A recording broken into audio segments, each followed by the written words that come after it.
politicians. I don't think they're different, but they've just told me that they're not experts. So there we are.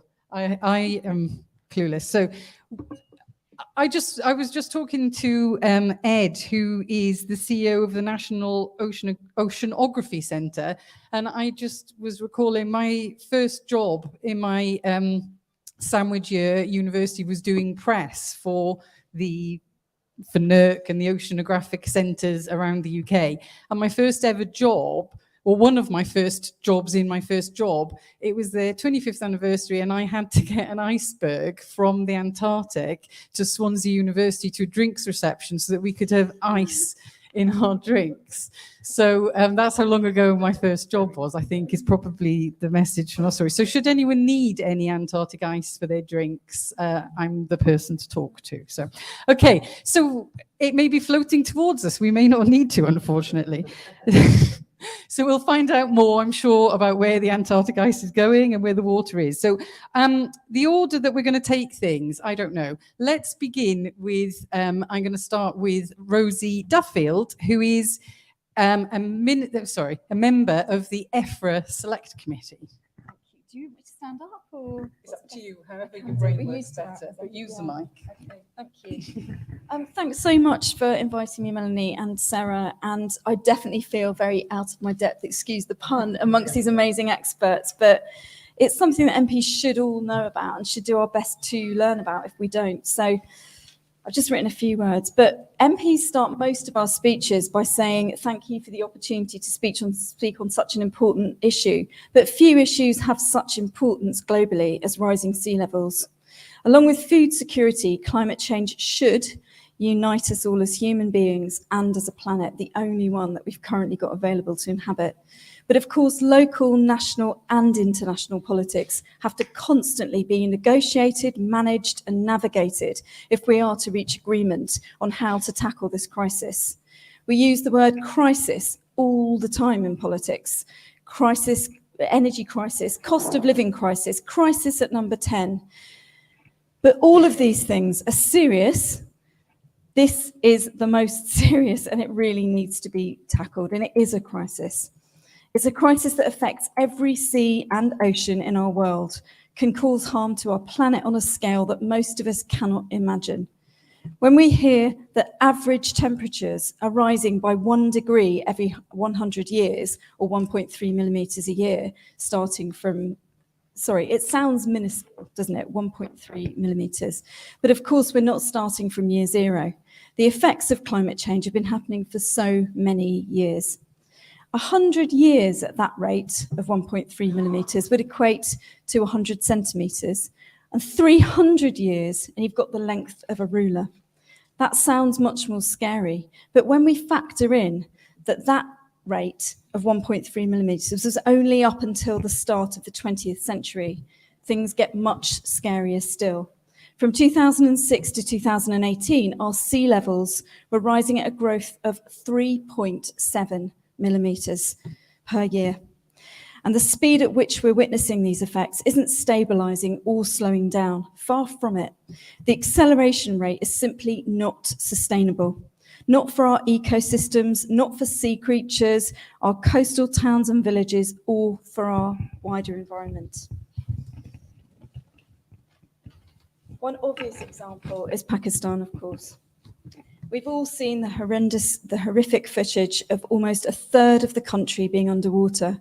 The human toll is devastating and, of course, very difficult for UK citizens with family in Pakistan. It must be horrendous to watch. But the financial cost is estimated at around $40 billion. There's no pretending that investing in infrastructure to tackle climate change will be cheap. But isn't it far better to have a long-term investment strategy than to constantly play catch-up and put sticking plasters on everything? With governments changing all the time the world over, agreements such as COP, especially COP26, which had a huge focus on the ocean, are vital to maintain as a form of political unity or stability. And it's dreadful when talks break down, as they recently did in August. 4 million Britons are at risk of coastal flooding. This, along with sewage pollution, is a huge issue in my constituency. I've got Whitstable, and I'm dealing with sewage and flood incidents almost daily at the moment. It's great to see SERA advocating for upgrading Britain's infrastructure of coastal sea level monitoring stations and getting real-time data on storm surges. I look forward to hearing from the rest of the panel and any ideas in the audience, because as we just said, MPs are not experts by any means. We need the experts to lobby us so that we can lobby the government. Thanks very much.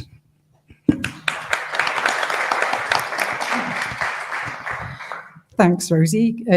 Good starting point for our probe into what's going on then. So I'm going to hand over next to Professor Ed Hill, who is the CEO of the National Oceanography Centre. And according to my note, your research is in physical oceanography. I actually teach science, so I should be able to say these words, but I can't today. I can't read, that's the problem. But what I'm interested in, you've participated in over 20 research expeditions, which sounds very interesting. So tell us more. Fine, thank you. Some of that was a long time ago, though. Thank you very much and for enabling this discussion to take place. And I just want to say a few words about the National Oceanography Centre, because it's important from our point of view to engage decision makers with the science.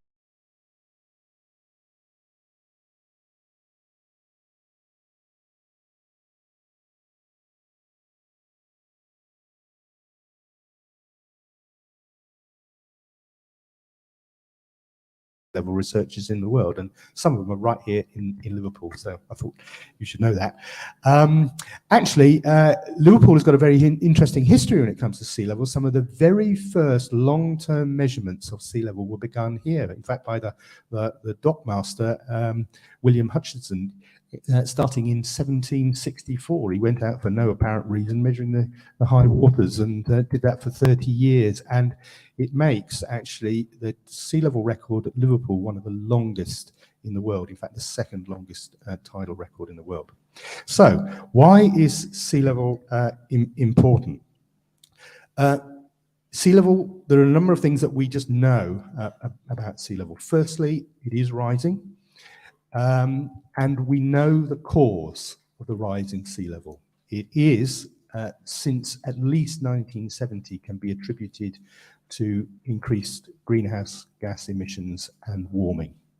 We specifically also know the particular specific causes of it, which is related to the expansion of seawater, just under half of it due to warming, and the rest is mostly due to the melting of glaciers and the disintegration of major ice sheets in Antarctica and Greenland. We also know that sea level rise is accelerating from the 1.3 millimeters a year that we heard about in the 20th century to about 3.7 millimeters a year now, and that acceleration is continuing. We also know that sea level rise is not uniform across the globe. It varies from place to place, and that really has important implications locally. And the final thing we know about sea level is we are committed to sea level rise, which will continue even if we achieve net zero carbon dioxide emissions in 2050, because of the lags in the Earth system, the warming of the deep ocean, and the way in which the ice sheets melt with a lag time. We are committed to continuing sea level rise even after we achieve net zero. And therefore, this is an area where the mitigation of climate change does need to be matched with an adaptation strategy for the inevitable. And that is an important part of how we deal with it. In terms of actions to address sea level, clearly mitigation of climate change, achieving net zero emissions is the #1 priority. The second one is to find sustainable and be honest about some of the very difficult decisions involved in adaptation to sea level rise. And the third thing is that we need to continue to research in sea level, because there are very large uncertainties about what the upper limits of sea level rise might be. There are some really big numbers as to what it could be. By 2021, The mean prediction is about 0.5 meter sea level rise, but there are some much bigger numbers out there, and there are very large uncertainties around those, basically relating to our uncertainties about the ice sheet disintegration. We need to continually monitor the sea level so that we understand what is actually happening. And thirdly, to develop science-based tools for identifying the risk areas and therefore the most appropriate and most informed strategies for adapting to sea level rise in local regions. So with that, I'll conclude. Lovely. Thank you very much. What I forgot to say at the beginning, in case there's anyone who hasn't been to one of our fringes before, so what happens is that the speakers will each say something, and then we'll open it up to you, and there'll be an opportunity to raise points and ask questions. So I hope your mind is already thinking of what those questions might be. Right, I'm going to hand over now to Mike Dobson, who is an associate at Arup, and you're doing work on climate change adaptation, is that right? Or mitigation? Which one did I read? Adaptation. And both. Good. Thank you. Pleased to meet you all. So, as you say, I work for Arup. We're a global engineering and environmental consultancy. There's about 16,000 of us across the world, and we're a little bit different from some others in that we don't have any shareholders. So we're owned in trust. So we're a little bit like the John Lewis of the consulting and engineering world. But that gives us, we hope, a little bit more freedom to do things for the good, and we try and get involved in climate change as much as possible. So people like myself are quite passionate. I live locally, live in Chester. Family's all from Liverpool, so I do know the area. And I think I'll probably leave that introduction there. And my 3 key messages today, given that our position tends to be working in between Ed and the decision makers, so we try and make sense of the science and put it through the decision-making process to hopefully give some useful information for colleagues over here to make some good decisions, informed decisions. So my key points are that society, it adapts much more slowly than the climate science can change. And by that, I mean, it takes us years, for good reason. We need evidence, we need to look at things properly. It takes us years to get from investigating problems, making the business case for funding. But climate science is so complex, it's evolving, it's uncertain, as you heard from Ed. It can almost change overnight. It's all about consensus. Some tipping points can actually almost change quickly. We can't adapt as quickly as the science is changing.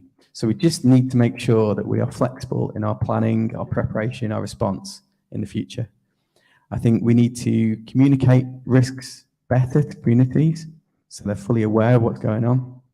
I think we need to be careful. If you invest too bluntly after an event, perhaps, you can give a false sense of security, almost undo some of the understanding that's been gained over the years. So you can give people a perception that you can build your way out of climate change. And I'm afraid, as you've been hearing from Ed, the problem's accelerating, it's getting worse. You can't build your way out of climate change. We just need to adapt to and live with as best we can. I think my second message is that this is a generational problem. It needs long-term thinking. Our economic decision-making, and it's not just the UK, but it tends to sort of focus our minds on the next 20 or 30 years, just the way we do things. We discount with interest rates future impacts. So something that happens in 50 or 100 years, it doesn't have that much sway in a decision in terms of treasury or economics. I think it's not just about the absolute levels. Today's extremes basically are going to become tomorrow's everyday. So we take risk-based approaches, and that's what we communicate to decision makers. You know, what kind of extreme event do you want to protect against? What sort of probability each year are you looking to live with? But that changes with sea level rise, and that, you know, the extremes become the everyday. I think we need to absolutely maintain the investment that's there, but I just think it needs to be more flexible. I think somehow we need to get past this 20 or 30 years sort of short-term, what I would call monetary payback, and just think a bit more broadly about how we're going to deal with climate change and how societies can adapt and live with. Third point, which hopefully all knits together, I think when we're taking decisions and when we're looking at sea level rise and the impact on coastal communities, we really need to look at the full benefits of helping those communities to adapt to sea level rise. And by that, I mean, it's not just the sea flooding the land. If you look at the whole water cycle, the sea flooding the land impacts water quality, water supply. They have an impact going the other way. We just need to think of it all together as one. And to be honest, if you do that, you tend to find sort of the societal benefits, and you make better value decisions, you get better value solutions. And if we can get some more flexibility in government in terms of the way funding's sort of siloed, and just the way we are as people, I think we tend to have siloed thinking, you know, with transport, with water, with energy. If we can bring it together a little bit more, I think we'll get some better value decisions. And I would just add that it seems to be a really hard case to make to protect against flooding, but the actual benefit cost ratio tends to be sort of 5 times or more. It's just hard to sell the benefits of not getting flooded as opposed to making money. And I focus very much today on adaptation. I don't want to forget mitigation. We need to do all we can to actually make net zero happen and hopefully slow down the rate of sea level rise.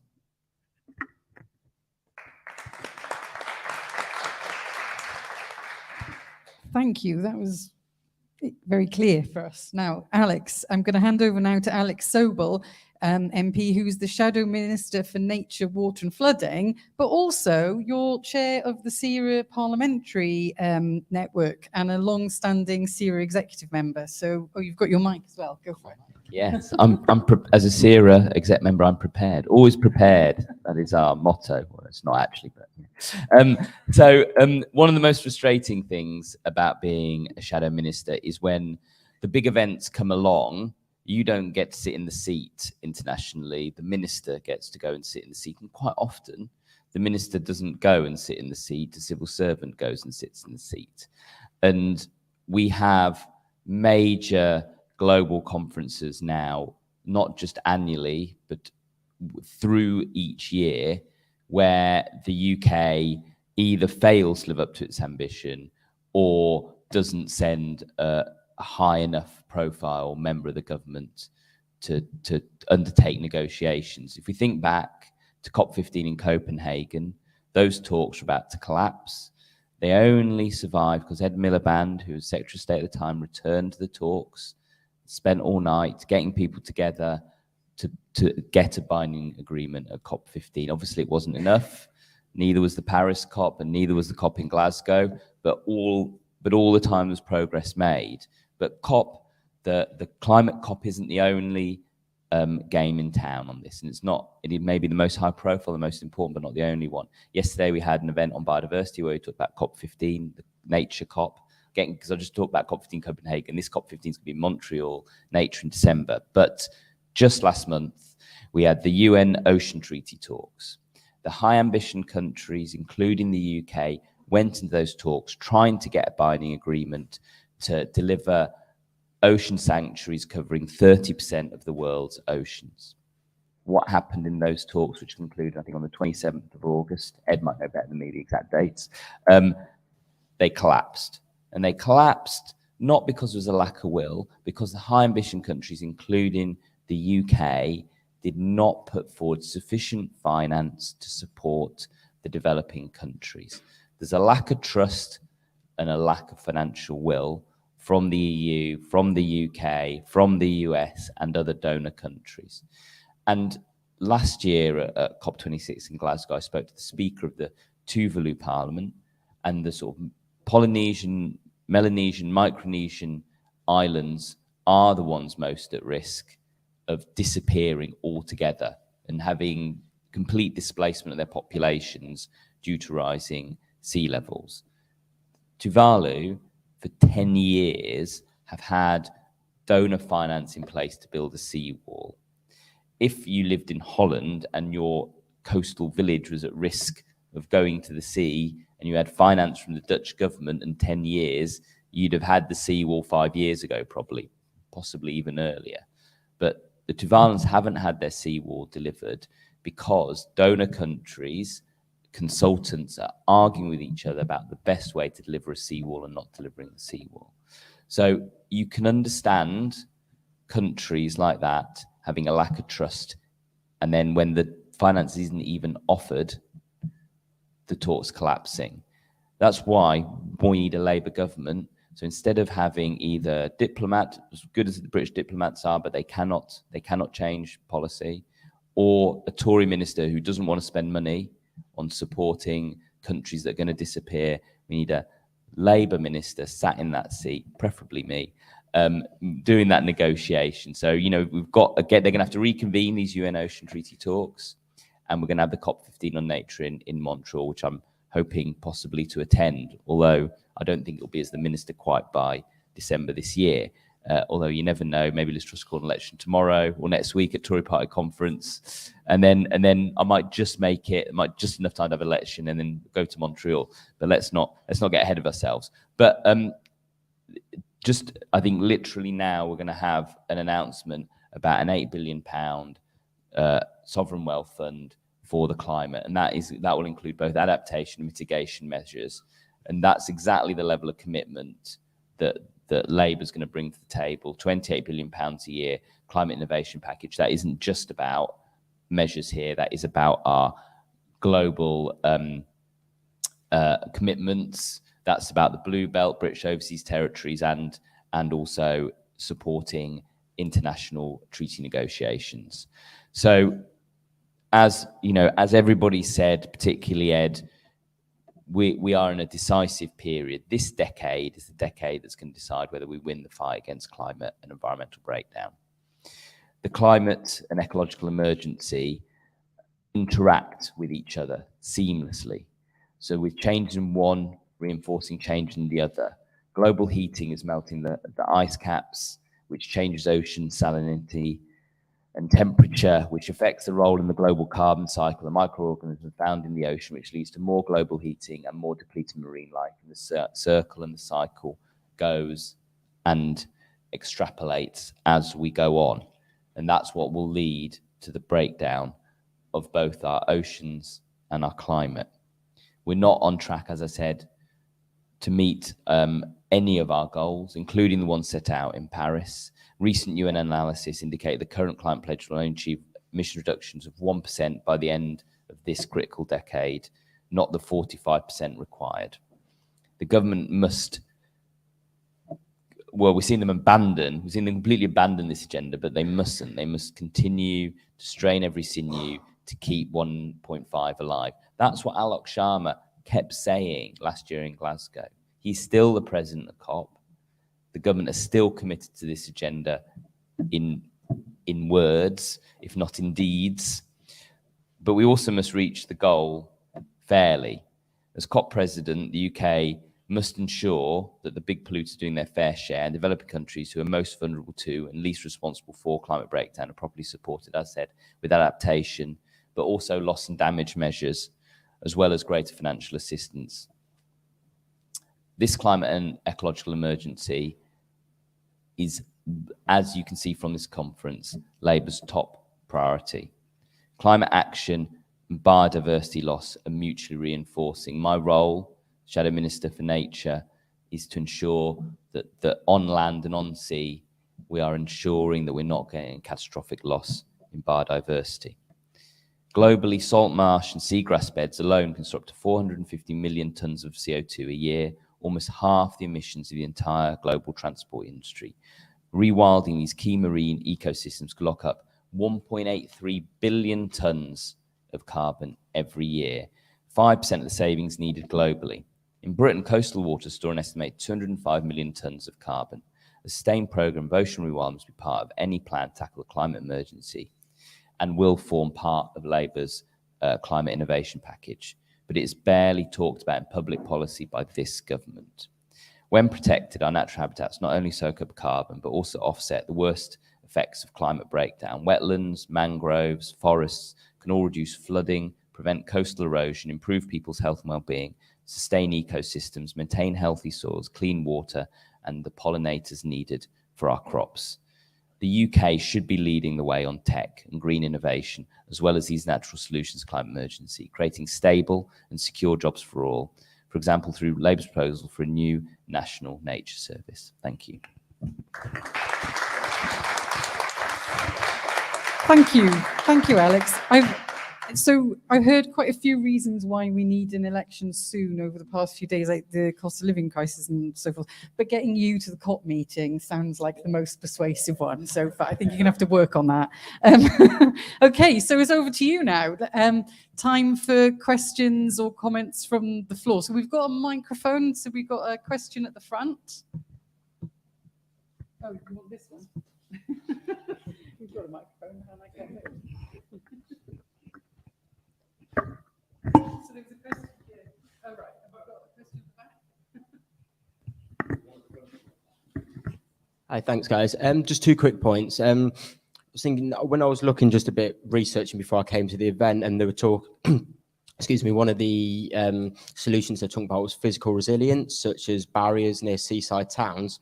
But I was thinking the reality of that is if sea levels are rising, then you'd have to keep going back and increasing them, but also all the salt water in the oceans are going to help dissolve the barriers. So a lot of these decisions are going to be taken by, I suppose, local government in the absence of a national plan. So how do you think local government can feed into this process and protect their coastal towns?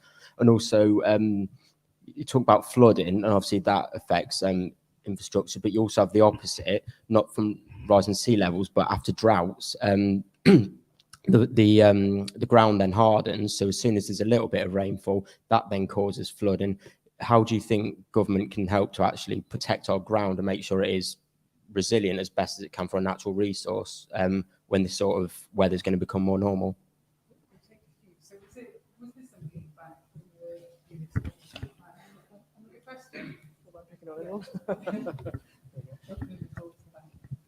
Hello. So my question's in regards to sort of larger institutions like the United Nations. So it feels sort of increasingly that we're seeing a lot of sort of strongman politics and people sort of trying to do things on their own, or just in general, the UN in particular being a increasingly overlooked institution and not really being given the support and the sort of financial power to be able to affect things. So it's just, my question is in regards to how can we improve these big international institutions and how can we give them the proper funding and support they need? As again, as an international issue, it feels like the institutions that we need to utilize, the ones being most overlooked at the moment.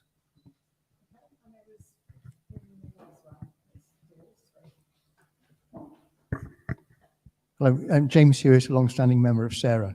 I think many of the developing countries, so to speak, the ones who are very low-lying, their main criteria is not so much money to adapt, it's not having the climate change disaster anyway, and we have a major role to play there. But my question really is the extent to which one can almost bypass the economists who don't seem to like intergenerational equity interest rates of 0, which is probably what they should be, but to engage with the insurance industry, particularly concerning agriculture. I understand that the sea level rise, Vietnam has got major problems. All their rice paddies are going to be saline and not going to be good. Maybe good for the methane production. But any comments our specialists might have on changing the stakeholders or the target groups? Thank you. Great, thanks. I'm going to just go along the panel this direction, if that's okay. Okay, I'll start with the first question, I suppose, about barriers for protection and the inland problem as well. I think when you're proposing any kind of protection, you are just almost taking a punt at a level. And it goes back to all the uncertainty you've heard about from Ed. What level is the barrier? And you quite rightly point out, if things change, you might have to go back in and change it. So I think we genuinely need an acceptance that we can't design out of everything. And we can't build, there's a limit to engineering as well. So it's all down to that holistic thinking that brings together what you're saying, because there's water coming from both sides. There's pollution issues, there's water quality. I don't have a silver bullet for you. I just think we don't always think that way. And we do make quite firm decisions. We're pushed that way to make a decision on funding. I'll go back to what Alex was saying about nature-based solutions. They are the most flexible and most adaptable. I almost think they should be on the table first, and everything else should build on top of them.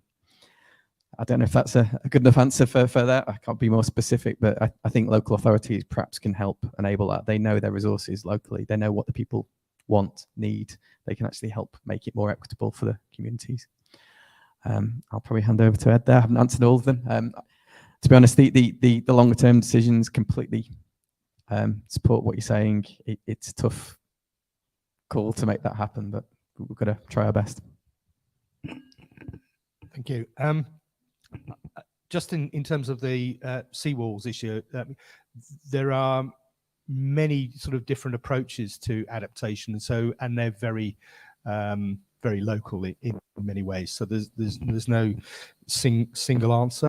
You know, some areas can be defended by hard defences, and getting, you know, good statistics on extremes. We've been doing research, for example, on we don't actually know how often seawalls get overtopped, really.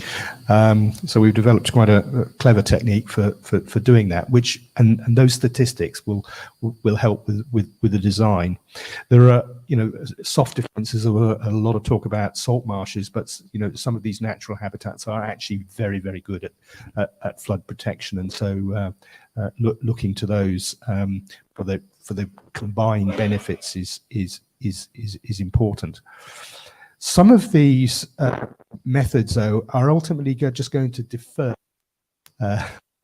some of the problems that we've got, and failure to act will ultimately narrow the number of choices we have, ultimately coming down to simply getting into retreating from coastal areas, with all of the economic and social impacts that comes with. So that really sets the imperative.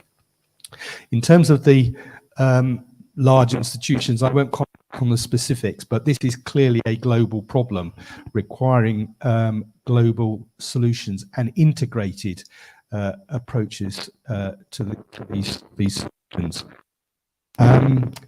We've talked quite a bit about the impacts in the UK, and that's of course where your voters are. But the impacts of sea level rise will probably be most devastatingly felt in the poorest countries of the world, where the UK, as a global leader, has got, you know, important role to. All island developing states, for them, it is an existential issue, and there are all sorts of really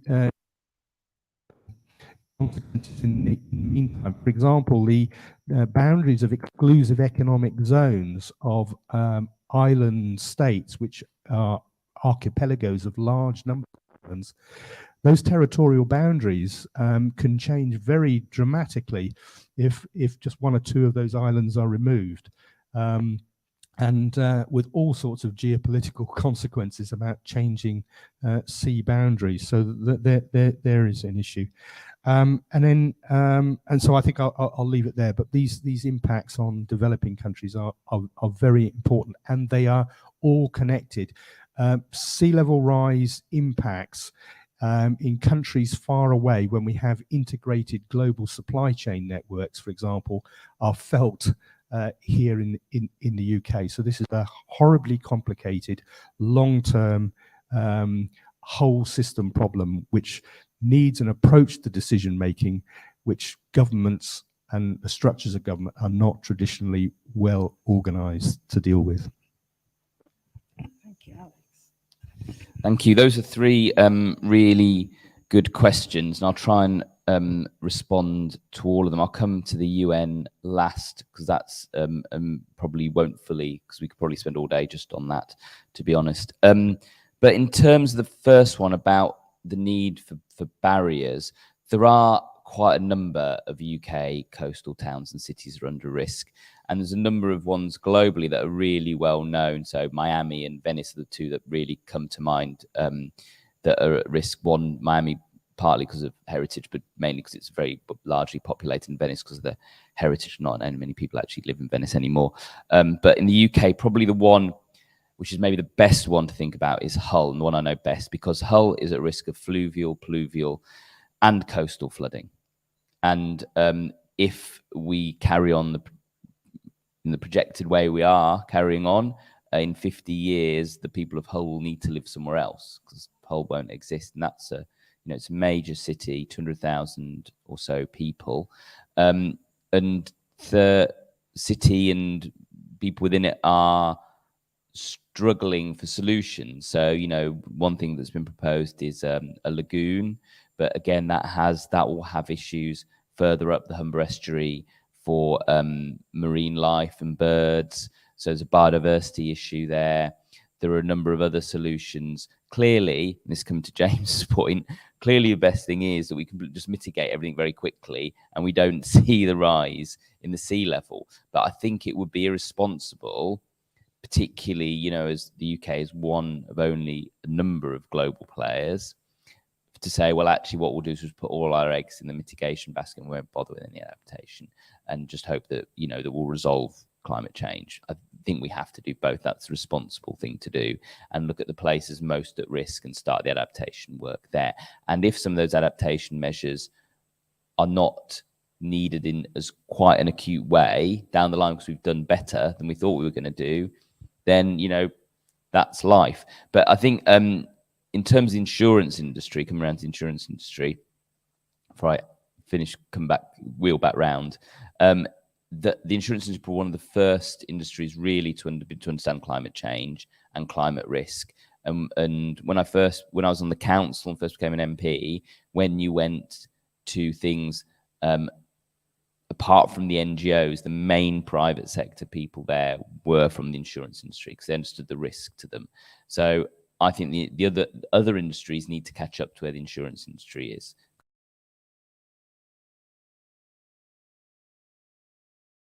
Premiums and all the rest, and flooding is a really good example, the sharp end of that risk. In terms of some of the other things we can do, in terms of the things you talk about in terms of rivers and ground, all that. So, and I spoke about this yesterday, we need sustainable urban drainage solutions. That's really important. The government have been very slow on SUDs. We need upper catchment management. What we've done actually is put a lot of hard concrete down, but actually not really invested in natural solutions. So we need a heavy investment in natural solutions, which actually will create a lot of jobs. I'm not sure how involved, Arab's probably very involved in hard, but I'm not sure how involved it is in the natural ones, but I'm sure they'll get more involved as time goes on. Now the UN, I'll just briefly, look, we can spend all day on this. The UN certainly needs to be strengthened and certainly needs to be reformed, but the international global talks on all of these things are still under the aegis of the UN. The UN is under real strain at the moment, particularly Security Council, because of the role of the veto and the fact Russia has a veto, and to a lesser extent China has a veto, and that we just had UNGA, and it still is a platform where world leaders will attend and set out their vision. We don't have an alternative to the UN, but the UN has clearly got issues internally and has clearly got issues in terms of it's the strength and the democracy of the UN. So it needs reform, but that is not in the hands of the DEFRA team. So maybe that's one to come back to when we have FCDO at some event. Thank you. Oh my gosh, well, everyone's just given brilliant answers, and nothing to add about the UN. I mean, obviously it's incredibly important, and we just need to keep up our bit, our pressure, and do the best that we can and support all the countries that need our help, because that is our duty, isn't it, morally and ethically. In terms of sea defences, I live in an area that I'm the only Labour MP in Kent, and all our councils, our county council is run by the Tories, and I don't know that they're taking it as seriously as they should, because they've just announced that they're going to stop any funding or maintenance for funding for sea defences in 2055. I've been getting emails this morning, a new load of emails about that, because my residency in Whitstable on the coast is saying there's been no consultation at all, and they just seem to have sort of sneakily decided there wouldn't be any maintenance or funds for that. And I don't know what they're thinking, because it's not getting any better, like we've heard. And although yes, there is issues with maintaining those defences and the salt erosion that you mentioned, but we have to have some kind of plan, because Whitstable has flooded before, very badly actually, and it really is at risk. Maybe not quite as much as Hull, but you know, we've got so much pollution going on there at the moment, and people living there are so beleaguered. We are dependent on the tourism industry there financially. We can't have people going, oh, hang on a minute, you know, is that not a great place to go? So I think sea defences is something that needs to be taken very seriously. And I'm wondering actually if local authorities do consult with the NOC. I mean, do they ask for your advice on these kinds of things? And if not, why not? And should they? And if you want to come and talk to my Tory-led council, that would be fantastic, please, Ed. But I mean, in terms of, yeah, I mean, I think that's the thing. We just need to keep up as much pressure about all of these issues. Obviously, the insurance industry has got a huge stake, but we've got to protect other nations. You know, that's got to be our moral imperative, hasn't it? That we have to look after these islands and the people that we've heard about, because it literally is life and death. Thank you. We've got time, I think, for one more round of questions. If anyone, are there more? Right, so we've got a question there. Thank you very much. So I work for the UK water industry, but so I'm not the most popular person at conference at the moment. But I think there's some really interesting points you made there about, particularly about UK leadership. And I wonder what the panel thought about, you talked about nature-based solutions, sustainable urban drainage, upper catchment management things. You know, our industry has a real vested interest in making sure that our rivers are healthy, and partly because some of our supplies depend on it. So bearing in mind that, what do you think about the government's decision to basically row back on elms? Because landowners are a huge part of both tackling coastal erosion and also delivering healthy water supplies. And what do you think a Labour government should do, basically, to restore that link that Elms was seeking to draw? Okay, any more questions? Is somebody going to think of something just before? Yeah, go on.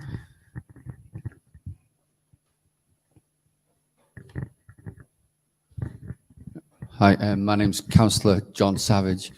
I'm from Liverpool originally, but I have the pleasure of being a councillor in Southampton. So I've got a sort of, and I know National Oceanography Centre very well. I used to work in Knoll next door, the National Oceanographic Library as well. I was struggling for a question, you know, right the way through, because I just find the whole thing so bloody depressing, really, you know.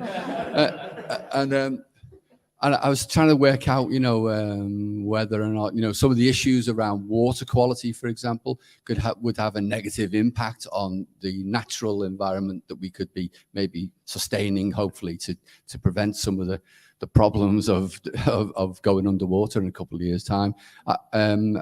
My ward is on the river, so you'll know, I've forgotten your name there, sorry for knock.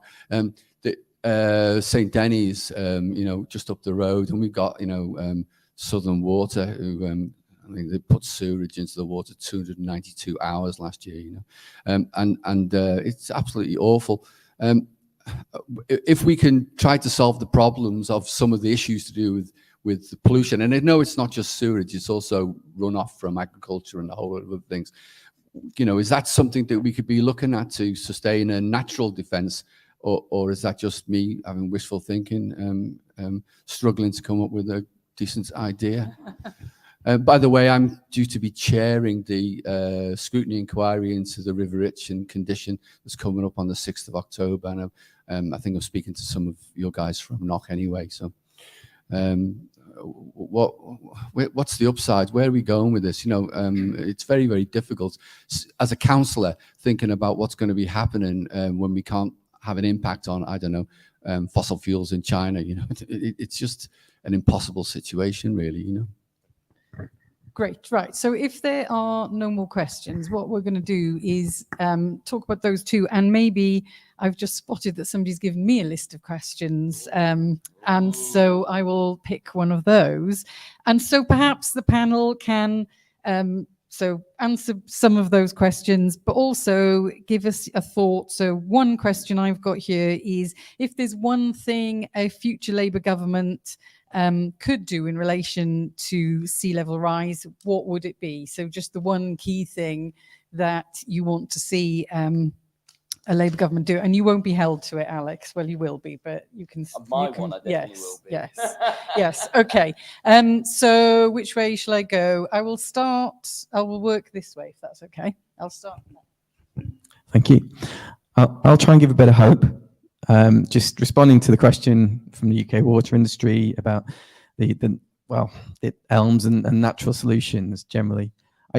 I think part of the problem is that we naturally, and decision makers, and just we gravitate towards sort of big things, sort of engineered solutions like barriers. We can understand them, we can make the case.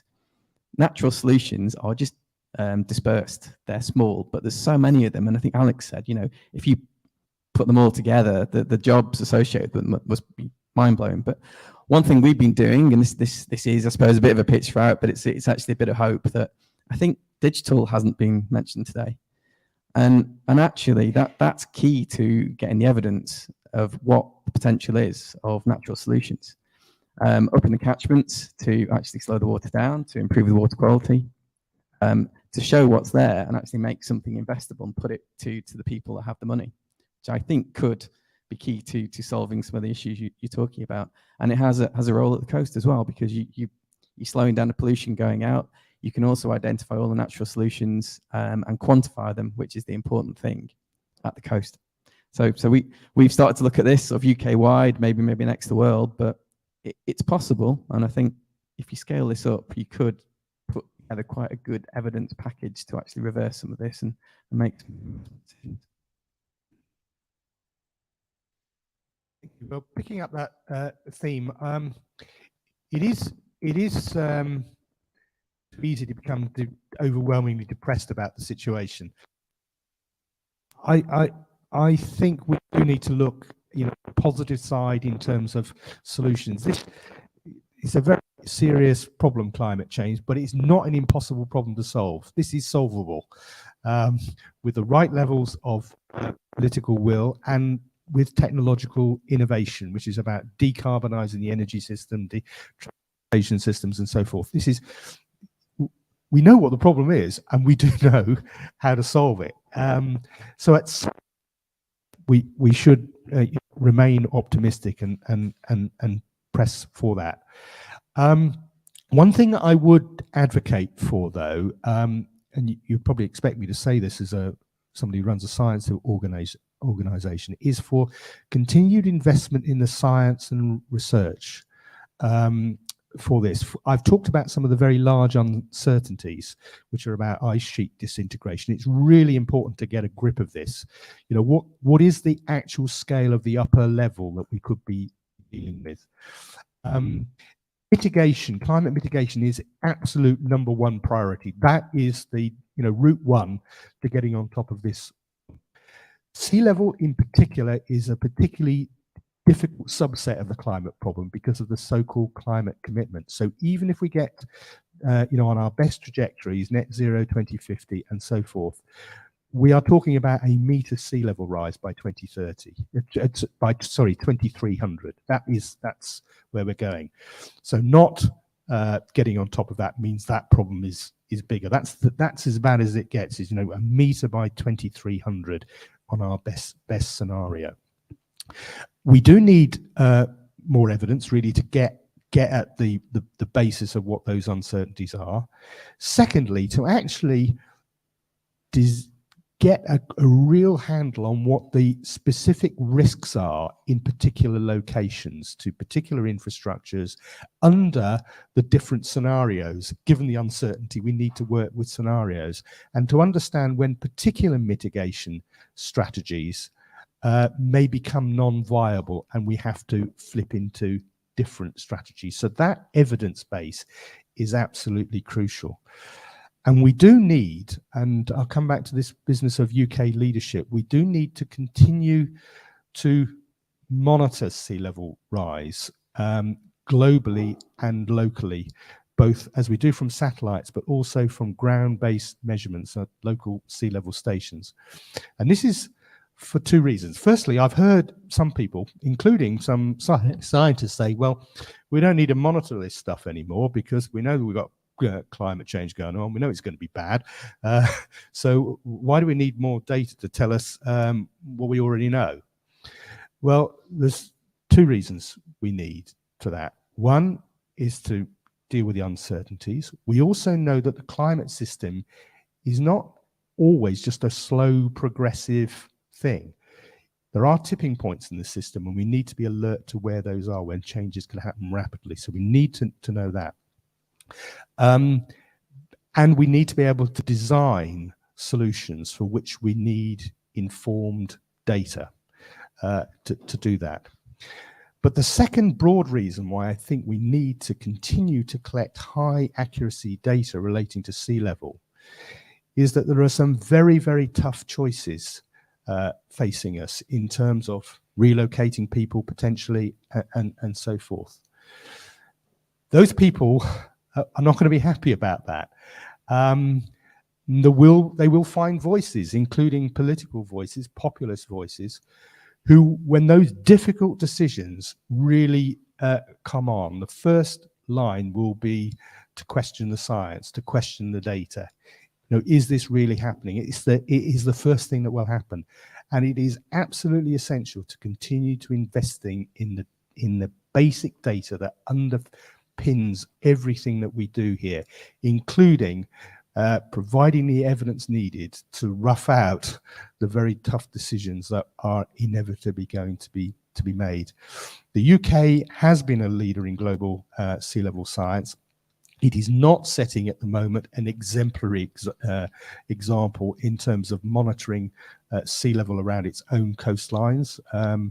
Last year, not a single one of the UK's tide gauges produced climate quality data. That is a serious problem.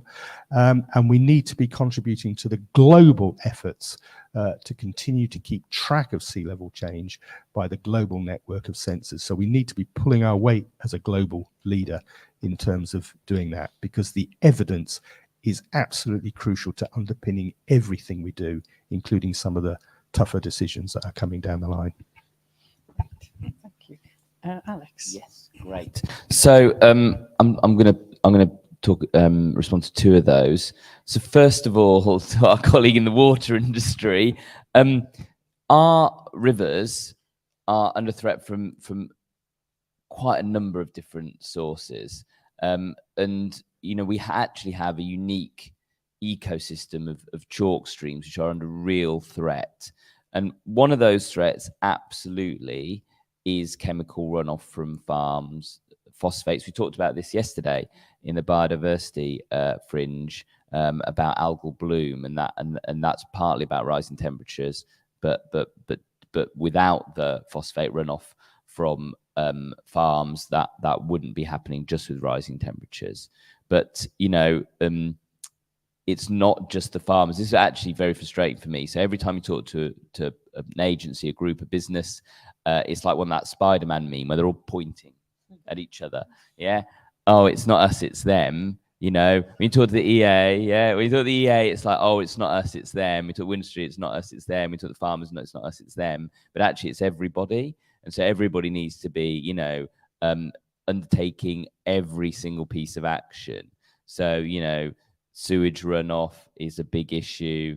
You know, the lack of storage in our sewage systems has been such a big issue this summer. That actually, you know, the EA, the fact that it's very hard even when the water companies want to do the right thing with natural solutions around sewage, the regulatory environment's not there. And I've raised this with James Bevan, don't worry. And you know, and there are many different industries, and that's why we are raising the regulatory temperature. If I'm the minister, in hopefully whenever it's going to be, you know, we're going to hold feet to the fire right up to and including, I'm afraid to say, potential criminal charges against the directors of water companies. On things we can do, I'm going to have a slight segue because I'm not sure this is policy and it's not in DEFRA's area, so I'll maybe get away with it. But I don't know, Ed, are you funded by NERC? Is that part of your funding? So one of the things that annoys me about NERC generally do a very good job, is they still fund fossil fuel extraction research. And my view is their mission should be based on solely on our climate goals. And so they need to have a much tighter, I'm sure none of your research is like this, by the way, Ed, but they need a much tighter rein on what, I'm not saying government should tell NERC what to fund, maybe, but we should maybe tell them what not to fund. And then within that boundary, they should be funding. But in terms of what our policy is, in terms of protecting oceans, I'll give a few examples.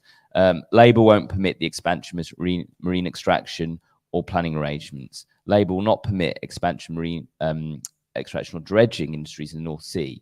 Labour will establish new marine national parks and consult on new candidate areas, including places like Lundy and the Farne Islands, which again are almost unique ecosystems. And we will extend the network of marine protected areas in the UK. So there's a minimum domestic commitment from us on seas and oceans. Thank you. Oh gosh, so much. Okay. Basically, I'm not the best friend of the water industry because Whitstable is tearing our hair out, and the EA recently gave Southern Water that we have to deal with as well a 1 star, which I said in Parliament is 1 star too many as far as my constituents are concerned, because we are literally unable to go sailing, to go swimming, to, you know, sell our oysters. It's affecting our economy more perhaps than most areas in the country, and it's dire, and people are getting sick and getting ill, and then it's in the national press. So it's a complete disaster in my area. And Mike mentioned digital. We've got this, the Southern Water have this buoy app, but it's unreliable. It's not great. What we need is a digitalized app that can predict flooding and can be in real time. And I think, you know, SERA have advocated for the monitoring, and that's really, really important, I think, just so that, you know, if you're going to go out and sail in Whitstable, you know what you're facing. Same with the swimming clubs, but that still doesn't let them off the hook. You know, we know how much profit those companies have been making, and it's just not good enough, is it, for everyone, like Alex said, to keep blaming each other. Let's just get on with doing something about it.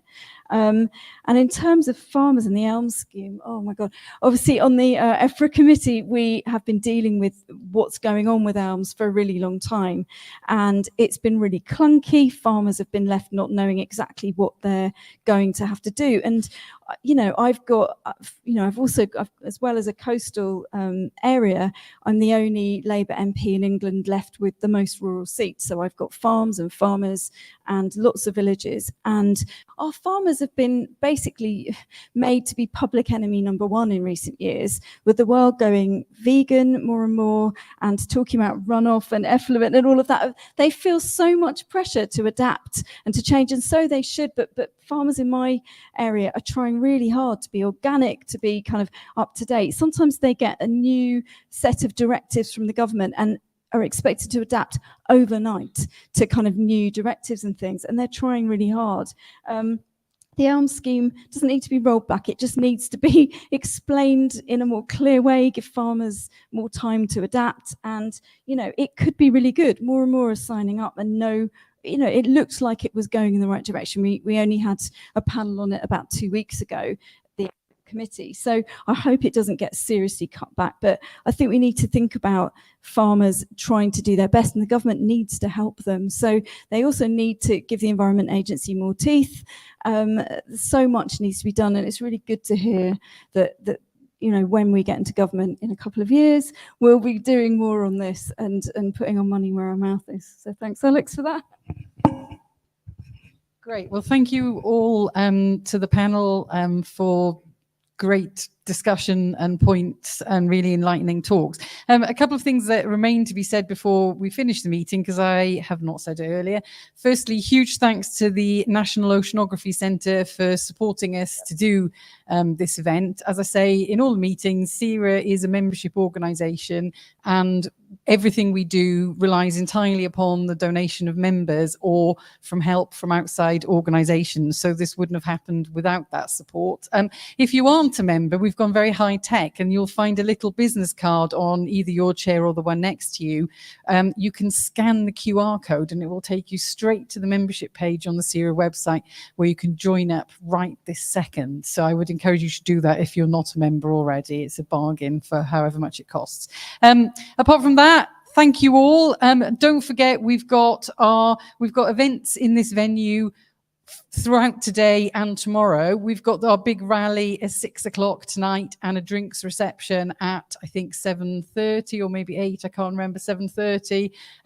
So do come along if you want a free drink and to hang out with some more environmental people a bit later on this evening. So thank you all very much.